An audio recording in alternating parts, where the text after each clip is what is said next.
emergency, we call someone with a gun. Let me remind you, Salvador was killed by a bullet, which comes out of a gun. But the bullet doesn't come out of a gun unless somebody shoots it. Bang, bang.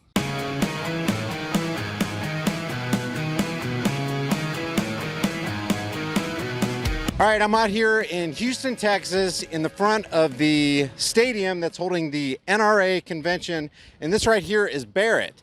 Barrett, what are you out here? What do you hope to accomplish? Defending the unborn, defending our rights to own guns, the Second Amendment, and defending the First Amendment.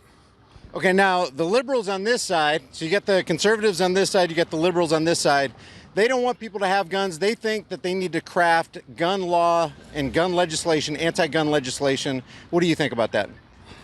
Well, they want every place to be a gun-free zone. And the school that Salvador went to was a gun-free zone. And what happens in gun-free zones? Children have no way for their adults to defend them. And so we have, like it says in my flyer, right here. Let me show you. I hand these out. It says, we defend our president with guns. We defend our congressmen with guns. We defend the governors, we defend the celebrities, we defend sporting events, we defend jewelry stores, banks, buildings, factories, courts with guns.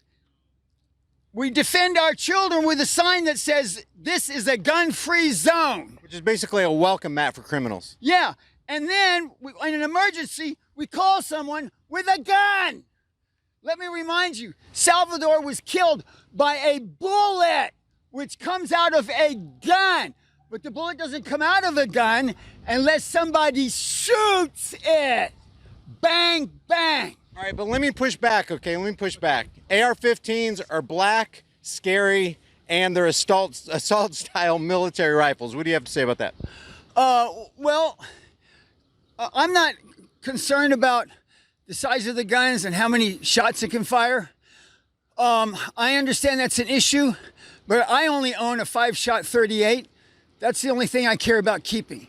Now, there are other guns, which I'm not really well informed on guns, but the liberals are calling everything an assault weapon. Which is what? I mean, like, how do you define it? I asked a couple of people the other day to define it, and they couldn't define it. So, what? I mean, is there such a thing as an assault weapon or what? Yeah, but I don't know where to draw the line. I'm sorry. These gentlemen and women in here could tell you. And gentle ladies in here, they could tell you. Yeah, I would contend that there's no such thing as an assault weapon. If there is, then if somebody... everything's an assault weapon. Well, yeah, if somebody bludgeons somebody with a baseball bat, it's an assault baseball bat or an assault knife or an assault gun. You don't ever hear about an assault Glock, right? Well, did you know back in, I think it was 1936, a school teacher got angry and blew up a school and killed more children than have ever been killed in a school? Did you know that? And he did it with dynamite. Where was this? This was in America. A school teacher was angry about being paid improperly. All through history is disarm the citizenry, and then genocide always follows. Yeah, exactly. That's a really good point, because all you have to do is ask a tyrant the question, what do you think about gun control? What does Hitler say about gun control? All for it. Stalin, all for it. All of them. Yeah. Yeah. And the founding fathers of the greatest country on earth gave us gun rights, and they're too stupid to see that? No, they see that. They're complaining, they're exploiting innocent blood for tyranny. They want tyranny. It's a natural compulsion for the human soul to worship a single God. They want to worship the God of this world. We want to worship the God who created us. Now, what message do you want to get out on this right here, this side of your sign? Yeah. What's the message there? Well, 3 times as many black babies are aborted than white babies. I don't know about Hispanic and Asian. I just know that 3 times as many black babies are aborted than white babies in America. And on an international scale, it's 5 to 1. 5 blacks are killed for every 1 white by abortion internationally. Why do you think that is? Do you think that's by design or what? I don't know. I'm not black, so I don't know, because the blacks are deciding to get the abortions. So it's just a total mystery to me. But it's a statistical fact. And they don't care about the facts. I go over there and fly this sign in the crowd of commies, Antifa, and BLM Friday, and they jumped me and tried to damage my sign, but you can't rip these signs up. Was this on Friday you were jumped by Antifa? Friday I was jumped by Antifa. And the reason is because they took an interview. They took an interview of me and yelling at the Antifa. And I asked the Antifa, who is this? He didn't know. I asked him, when did World War II start? He didn't know. I said, what's the chemical sign for water? I said, H2O, you dumb shit. And so I made a total fool, pardon my language. I made a total fool out of Antifa, and it's on permanent record. So that's what we're dealing with. What ended up happening to you after they jumped you? Did you fall to the ground, or what happened? These guys are in their 20s. There was 3 of them. One of them might have been 30, one of them might have been close to 40, but one of them was in his 20s, and they ran up behind me and they grabbed my sign and they took off. Well, I run 10 miles in 3 hours. These guys are all vapors and smokers. They were good for about 30 yards, 20 or 30 yards, and their adrenaline was exhausted. They fell down. I went over and got my sign. Another guy tried to intercept the sign for me to run with it. He was good for about another 30, 40 yards, and he fell down exhausted. I run 10 miles in 3 hours. I'm 68 years old. These guys were decades younger than me. I made total fools out of these Antifa BLM jackasses. Well, one takeaway from all this, what do you want to plant in the minds of liberals who maybe might resist your message, might be pro-anti-gun, they want to take away your weapons, they want to, see abortions increase in this country? What message would you say to them if they end up watching this video right here? They're going to burn in hell. I'm a Christian. Well, don't you want them to change before they get to that? I mean, what would you say? They're reprobate. You don't think they're going to change? I think Holy Spirit is in retreat. I think the doors to grace and salvation are closing. There's still a few that turn, but God promised to make wicked people more wicked and good people more good. So they're going to get more and more wicked. I'm hearing women screaming that babies are parasites. I'm hearing women screaming to eat your abortion. I mean, these people are completely gone. You can't convert a reprobate. Their conscience is seared. I come from the 1950s and the 1960s.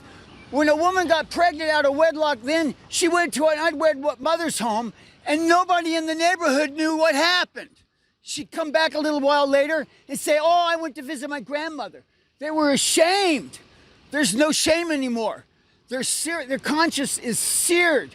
Now they're proud of their sin. Instead of going to a church hat in hand for charity, now they march down the street demanding their government check. So there's no, I come from a time when people were ashamed of those things. There was decency. If you used profanity in public like I just did, they would have said, sir, keep your language clean or we're going to have to take you off the street. Put a bar of soap in your mouth. Or put a bar of soap in Yeah, okay, so let's, how about on the positive side? What would you say to somebody who's watching CNN, MSNBC, or whatever, and they're feeling compelled to maybe go on the other side of the fence and go, well, maybe gun restrictions aren't so bad? What would you say to somebody who's kind of waffling right now? Because, what they're using is the 19 children and what happened in Uvalde. They're trying to drum up the emotions. They're trying to gear up the narrative. What would you say to those people who are going, well, okay, maybe for the sake of the children, we should curtail some of our rights? Well, I'm a preacher. I'm a Christian. Jesus Christ is God. His blood paid for our right to defend ourselves. Bang, bang. He gave us that right. He didn't give us the right to break the law. He gave us the right to defend ourselves. If it's an unjust law, then you're righteous to break that law, right? Yeah, it's called civil disobedience. That gets very complicated. It's legal to kill babies in the womb today, according to the United States. So. Yeah, and it used to be illegal to free slaves, but if you did it, you're a righteous person, right? Yeah, right. Yeah, well, and back then in World War II, the KKK were almost all Democrats. And today they're still almost all Democrats. And it was the fundamentalist Christians who had the backbone and the giblets to fight against slavery. It wasn't the Southern slave owners. It was the Northern fundamentalist Christians who fought against slavery. And it was the fundamentalist Christians in Germany who fought against Hitler. Some went underground, some got executed. Just to be real clear, you believe shall not be infringed means shall not be infringed, right? Yeah, that's state and national sworn statement from these gentlemen and from the police. Yeah, so referring to the Second Amendment. So are you against all background checks, universal background checks and otherwise? You know, I have to be honest, I'm not that well informed on background checks. I think everyone should have a background check. So I haven't looked into it. But as far as I can tell, yeah, I have nothing against background checks. You wouldn't see that as an infringement? Because basically it's the government looking at the individual saying, no, hey. The national government, it's not the federal government's business. It's the state, the state. Is it the state's business what an individual does, really?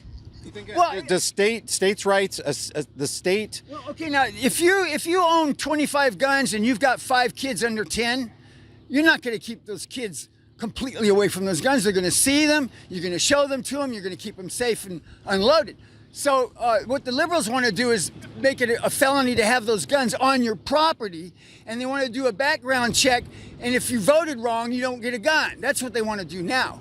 And they want to criminalize. I mean, Biden just said that we are terrorists, that we are the enemy of the state. And the reason he said that is because he's scared of us. He knows we have the Constitution. He knows we have the Constitution on our side. He knows we have the First and Second Amendment, all the amendments on our side.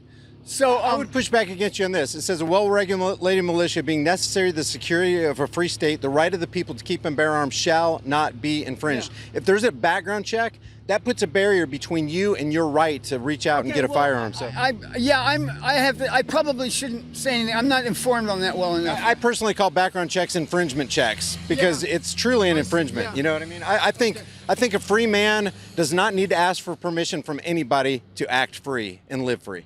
Well, before I bought my 38s, I thought they did a criminal check on me, didn't they?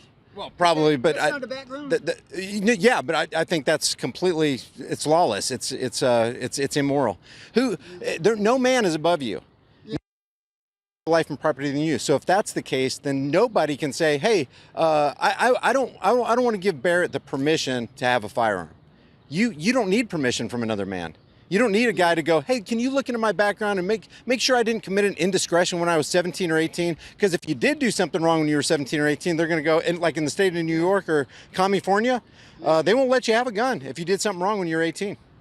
Well, it doesn't say anything about background checks in the Constitution. Exactly. So that's my point. Yeah. Exactly. So that's why I'm undecided. But shall not be infringed means shall not be infringed by anybody. Yeah. Exactly. Yeah, well, I have to agree with that. Yeah. So Barrett, hey man, I really appreciate you. I appreciate your message. I appreciate you standing out here, and thank you for the interview, man. This is Barrett. And where can people find you?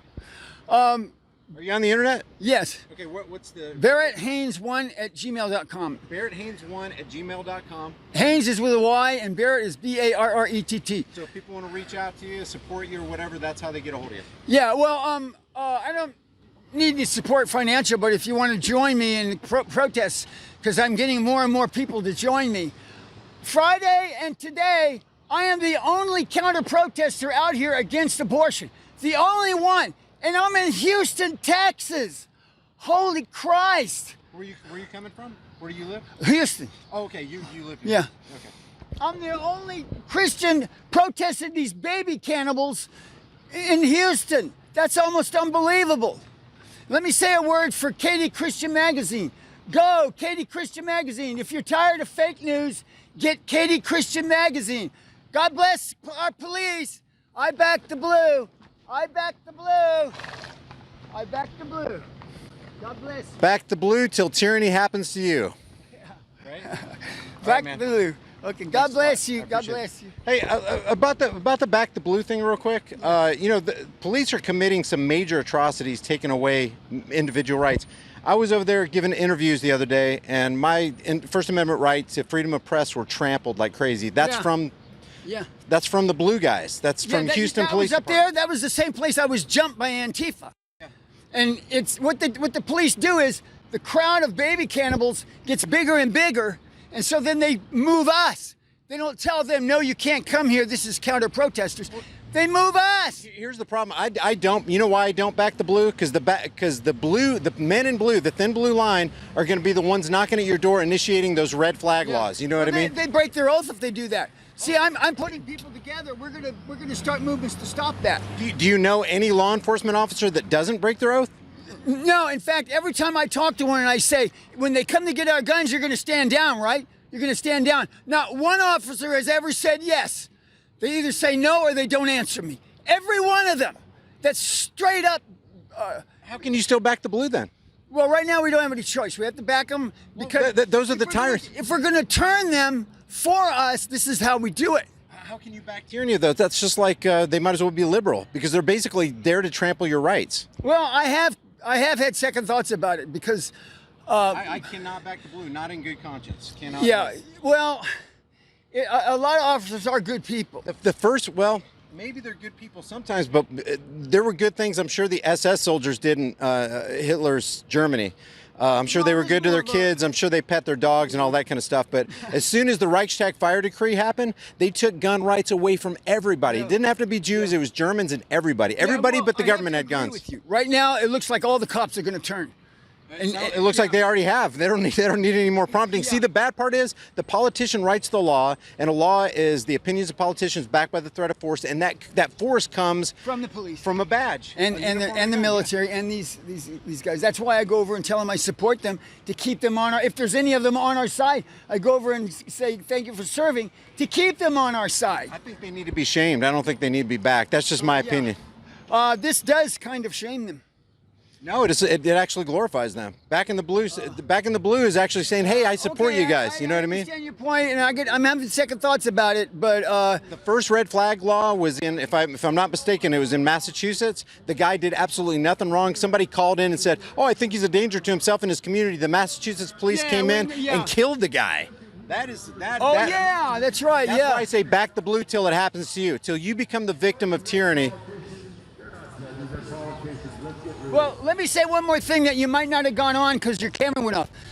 In the 1930s, a school teacher blew up a school with dynamite and killed more children than have ever been killed in a school in America. And it wasn't with a gun, it was with dynamite. It's not the gun, it's the person. It sounds like a relative of Hillary Clinton. Yeah. Right, but man. that happens. Barrett, thank you very much, man. Okay. I appreciate it. My pleasure. God bless you.